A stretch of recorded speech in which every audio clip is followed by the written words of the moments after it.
സമൂഹത്തിന്റെ നവോത്ഥാന ചരിത്രത്തെ അരുവിപ്പുറം ശിവപ്രതിഷ്ഠയ്ക്ക് മുൻപും ശേഷവും എന്നിങ്ങനെ രണ്ടായി തിരിക്കാം. ഒരു ജനതയുടെ ആത്മാഭിമാനത്തിന്റെ വിളംബരമായിരുന്നു 1888 ആ ശിവരാത്രി. ജാതിയുടെ വൻമതിലുകൾ തകർത്തെറിഞ്ഞുകൊണ്ട് ശ്രീനാരായണ ഗുരു വിപ്ലവത്തിന്റെ വിത്തുപാകിയ പുണ്യഭൂമി. അരുവിപ്പുറം ശിവക്ഷേത്രത്തിന്റെയും അവിടുത്തെ വളരെ ശാന്തമായ ആശ്രമത്തിന്റെയും ഒക്കെ വിശേഷങ്ങളാണ് ഇന്നത്തെ ദൈവമേ കേട്ടുടമ കാണാം.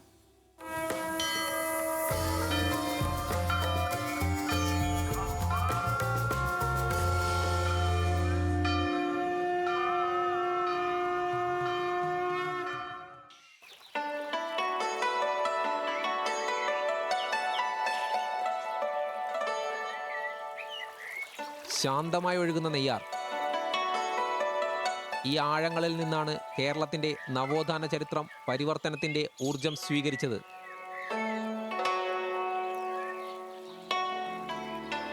അധസ്ഥിത ജനവിഭാഗത്തിന് ക്ഷേത്രപ്രവേശനം അനുവദനീയമല്ലാതിരുന്ന കാലത്ത് അവർക്ക് പൂജിക്കാനും പ്രാർത്ഥിക്കാനും ഒരു ക്ഷേത്രം വേണമെന്ന ആവശ്യത്തിന് ശ്രീനാരായണ ഗുരു നൽകിയ മറുപടിയാണ് അരുവിപ്പുറം ശിവപ്രതിഷ്ഠ.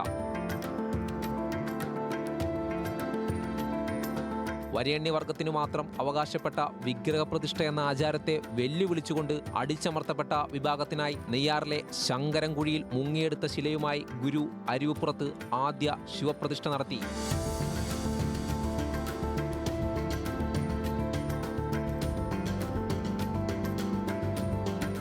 വിഗ്രഹപ്രതിഷ്ഠയെ ചോദ്യം ചെയ്തെത്തിയ സവർണ കൂട്ടങ്ങളോട് ഇത് നമ്മുടെ ശിവനാണ് എന്ന ഗുരുവിൻ്റെ ലളിതമെങ്കിലും അർത്ഥവത്തായ മറുപടി നൂറ്റാണ്ടുകളായുള്ള അനാചാരങ്ങളുടെ വേരറുത്തു.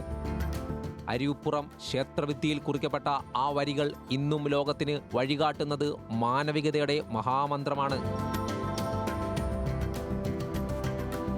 സവർണ മേധാവിത്വം കൊടികുത്തി വാണിരുന്ന കാലത്ത് വിദ്യ കൊണ്ട് സ്വതന്ത്രരാവുക എന്ന ഗുരുവിൻ്റെ ആശയം സംസ്കൃത വിദ്യാലയ നിർമ്മാണത്തിലൂടെ പ്രാവർത്തികമാക്കിയ ഒരിടം കൂടിയാണ് അരുവിപ്പുറം ക്ഷേത്ര പരിസരം.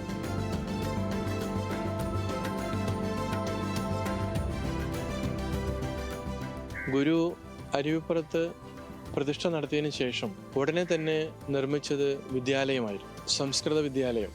അന്ന് 3ാം ക്ലാസ് വരെ സംസ്കൃത വിദ്യാലയം പ്രവർത്തിച്ചിരുന്നു. അതിൻ്റെ പ്രഥമ അധ്യാപകൻ എന്ന് പറയുന്നത് മഹാകവി കുമാരനാശാനാണ്. അതേപോലെ തന്നെ ശിവലിംഗദാസ സ്വാമികൾ അവിടുത്തെ ആദ്യത്തെ അധ്യാപകരാണ് ഇവർ രണ്ടുപേരും.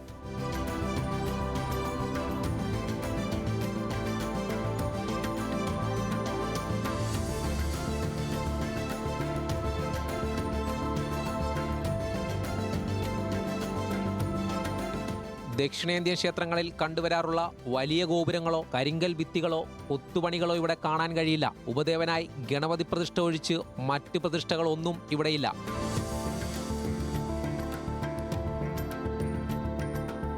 ക്ഷേത്രത്തിന്റെ തെക്ക് വശത്ത് കാണുന്ന കെട്ടിടത്തിലാണ്, അവിടെയാണ് ഗുരു വിശ്രമിച്ചിരുന്നത്. ഗുരുവിൻ്റെ കട്ടില്, കസേര, അതുപോലെ വടി ഒക്കെ ഇപ്പോഴും അവിടെയുണ്ട്. അവിടെയാണ് ദിവസവും രാവിലെ 5 മണിക്ക് തുറന്ന് പൂജ, ഗുരുപൂജയൊക്കെ നടത്തുന്നത്. അതേപോലെ തൊട്ടടുത്ത മുറിയാണ് ഭൈരവൻ ശാന്തി സ്വാമികളുടെ, ഗുരുവിൻ്റെ പ്രധാനപ്പെട്ട ശിഷ്യരിൽ ഒരാൾ. അതോടൊപ്പം തന്നെ അതേ ബിൽഡിങ്ങിൽ തന്നെയാണ് കുമാരനാശാൻ താമസിച്ചിരുന്ന ആ കെട്ടിടത്തിൻ്റെ അങ്ങ് കിഴക്കേ അറ്റത്തെ കൊച്ചുമുറിയിലാണ് ആശാൻ താമസിച്ചിരുന്നത്. ആ വരാന്തയിൽ ഇരുന്നു കൊണ്ടാണ്, അവിടെ ഒരു കിണറുണ്ട്, ആ കിണറിനെ നോക്കിക്കൊണ്ടാണ് ചണ്ഡാല ഭിക്ഷുകി എന്നുള്ള കൃതി ആശാൻ രചിച്ചത് എന്ന് പറയപ്പെടുന്നു. കൂടാതെ ഒരു മയിൽ വാഹനമുണ്ട്, മയിലിൻ്റെ ഒരു ശില്പമാണ്. അത് തിരുവനന്തപുരത്തുള്ള മരിയൻ ചട്ടമ്പി എന്ന് പറയുന്ന ഒരു ക്രിസ്തുമത ഭക്തനാണ് ഗുരുവിന് സമർപ്പിച്ചത്. അതേപോലെ തന്നെ ഇവിടെ 2 പ്രായശ്ചിത്ത കിണറുണ്ട്. ഗുരുവിൻ്റെ ഒരു ഭക്തൻ രാമൻ കോൺട്രാക്ടർ പ്രായശ്ചിത്തമായിട്ട് നിർമ്മിച്ചു കൊടുത്ത കിണറാണ്. ക്ഷേത്രമുറ്റത്തെ ഈ പ്ലാവിൻ ചുവട് കേവലമൊരു മരമല്ല. 1903 SNDP യോഗമെന്ന വിപ്ലവ സംഘടനയുടെ രൂപീകരണത്തിന് വിത്തുപാകിയ ചർച്ചകൾക്ക് തണലേകിയത് ഈ പ്ലാവിൻ ചുവടാണ്.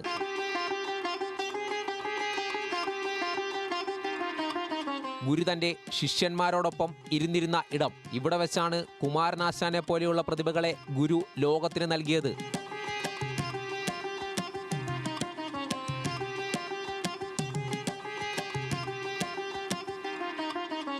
പ്രകൃതിയും ആത്മീയതയും വിപ്ലവവും ലയിച്ചു ചേർന്ന ഈ മരത്തണലിൽ ഇന്നും ഓരോ ഭക്തനും ഒരു ഗുരുസാന്നിധ്യം അനുഭവിക്കുന്നു.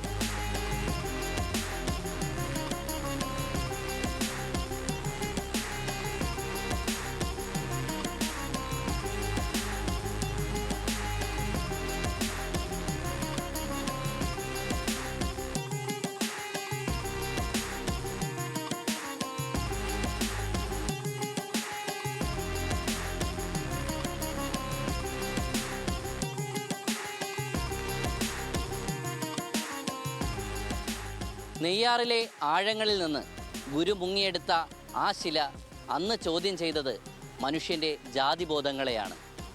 നൂറ്റാണ്ടുകൾക്കിപ്പുറം ഇതേ മണ്ണിൽ ബിഷപ്പിനായി കൈനീട്ടിയ മധുവും നീതുവിനെ പ്രണയിച്ച കെവിനും ഒടുവിലിത ഡോക്ടറാകാൻ സ്വപ്നം കണ്ട നിതിൻ രാജും ജാതിവെറിയുടെ ഇരകളാകുമ്പോൾ വേട്ടക്കാരുടെ കുപ്പായത്തിൽ ആരാണ്?